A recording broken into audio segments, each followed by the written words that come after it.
Hello, everybody. I'm here today with Kevin Kushman of Electrada, and we are going to tap into Kevin's expertise on a very important subject, one that all fleets are talking about, and that is, of course, fleet electrification. So welcome, Kevin. Thanks, Carla. Great to be here. So let's just jump right in. For most fleet managers, electrification of their fleet has taken them into some uncharted territory. And there have already been some significant challenges on this journey with some mixed outcomes. I'm just curious, what are you seeing out there in the field? And what's your overall impression of how most fleets are doing on their electrification journey?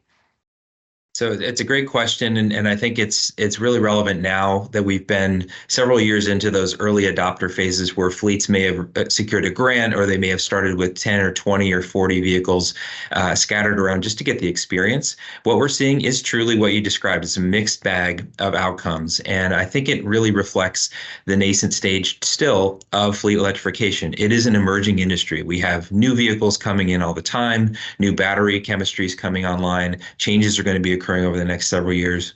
And at the same time, the charging infrastructure and what it means to be an electrically fueled fleet operator is a completely different set of metrics to manage and pieces of the puzzle to manage. So what we see is a significant enthusiasm from fleets that are adopting electrification, starting this journey.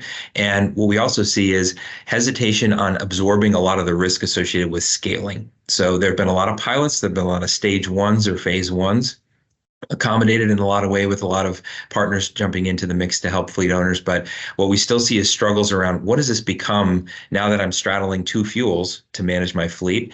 And how does that start to transition to a single fuel, that being electricity? So we think there's a lot of learning still to come, and we think there's a lot of risk shifting that needs to occur for the fleet owners to feel comfortable to go forward. Now, what are some of the common missteps or maybe misconceptions that you see with fleet managers when it comes to their strategic planning around electrification? It's a great question, and one we encounter all the time when we're trying to introduce the idea of what it means to take your fleet to an electric fuel base. And that's really setting up the stakeholder group within the organization first and foremost. So origination of electrification strategy may have started in the sustainability group. It could have started in the energy group, or just a CEO said, hey, we're going to go do this, find out how to get started. But there's a stakeholder group between finance, facilities, energy, the fleet folks. Everyone associated with operations has to be around the table. So we would emphasize that building that group of stakeholders and making sure that they have a voice in the conversation is incredibly important. And that starts to step you back away from the thought process that charging vehicles is an aftermarket decision. It's truly not. It's a coincident decision. So when you're thinking about the vehicle that would best replace your current ICE vehicle in the electric sphere, and you're talking to the OEM, or you're talking to your dealer or your fleet management company, immediately the thought around energy and the infrastructure capacity requirements should be part of that discussion at the same time. You can't wait to order the vehicles and then say 3 months out, oh, wow, the vehicles are showing up in June. I should probably start thinking about this in March. It has to be done at the same time, because it truly is a bet on how you're going to build out your depot, because the residence of charging typically occurs at depots. Last question. What is your best piece of advice right now for fleets that are actively working on their EV planning and their strategy? I would say that fleet owners, despite how they may be feeling about this, overwhelmed, where do I go? Consultants are telling me to do one thing, vehicle OEMs are telling me to do another thing. The fleet owners have the leverage.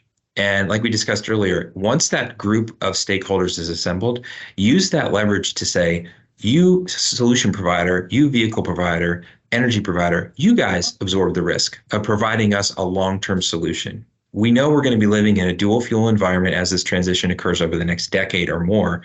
We need fleet owners to feel confident to say, okay, you guys solve this for us on our behalf and provide us a very low volatility, predictable solution without us having to hire more people or spend a lot more time that we don't have managing a fuel source that is brand new to us. So I would say use the leverage you have as a fleet owner and expect things like high reliability, financial backstops, technology protection. Those sorts of things should be considered table stakes when currently the fleet owners are still absorbing a lot of the risk to do that. Fleet owners have the power, so they should leverage it.